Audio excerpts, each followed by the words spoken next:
I'm Daniel Stewart, and for my Human Diversity Research Project, I research African American healthcare disparities.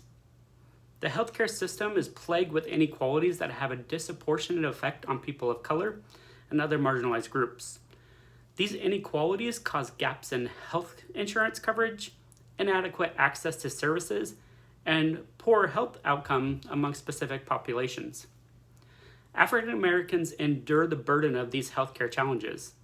As a result of years of racial and social injustice and formidable challenge to obtain healthcare access, African Americans experience illness at excessively higher rates and have a lower life expectancy.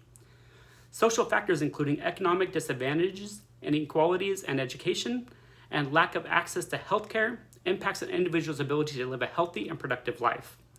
For African Americans that experience racism and inequality in their daily lives and throughout their lifespan, the effect of social factors of healthcare is the most severe. And at the structural environmental barrier level, historical and systematic levels of oppression towards the African American community were discussed as influencing the psyche of the community in the sense of the agency or lack thereof that they experience, preventing them from becoming proactive about their own health. African Americans experience discrimination in the quality of care and system and physician interaction and communication. They have longer wait times in emergency rooms. They do not get equal evidence-based treatment as their white counterparts. These healthcare system experiences play a significant role in African Americans continuing to seek medical treatment. Due to a feeling that they are treated poorly by healthcare providers and do not provide needed information or not encouraged to participate in their care, African Americans are less satisfied with their interactions with their providers and the healthcare system overall.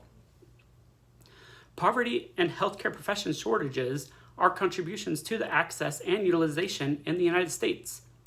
Social and historical events such as segregation and racism contribute to the African Americans' low interaction with healthcare systems and providers. Racial discrimination is recognized as an uncontrollable or unpredictable stressor that has been associated with poor physical health. Dealing with these prolonged stress can often lead to poor health outcomes. Studies of barriers from patient community members' perspectives reveal structural and professional factors as operating and limiting healthcare access and utilization, such as part of an operant conditioning structural barriers named by patients, including poverty, transportation, lack of insurance, and anticipated cost of services, and limited availability to healthcare. Medical mistrust and discrimination, racism, appear in many studies of low-income, ethnic minority populations and interpersonal barriers to seeking healthcare. Social workers play a role in acknowledging that racial inequalities in healthcare exist within a context where African Americans experience social injustice and racism that cause ongoing barriers. Thus, to eliminate disparities, they have addressed and need to address racism and mistrust in the healthcare system.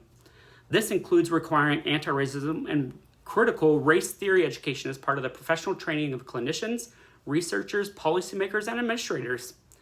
Such an endeavor will foster critical self-relation and racial inequality analysis in research, policy, practice organization, and structural levels. At the individual level, the acknowledgement and proper training could change the healthcare system's perception and allow users to receive adequate healthcare. When considering the family level, the most crucial factor would include the transgenerational aspect. The negative learned aspect part of the healthcare would change and become more of a social norm. Within the community, change behavior and perception would provide more inclusive policies and access to healthcare in general. In conclusion, the healthcare system has to change, and in order for it to serve all United States citizens. All right, thank you.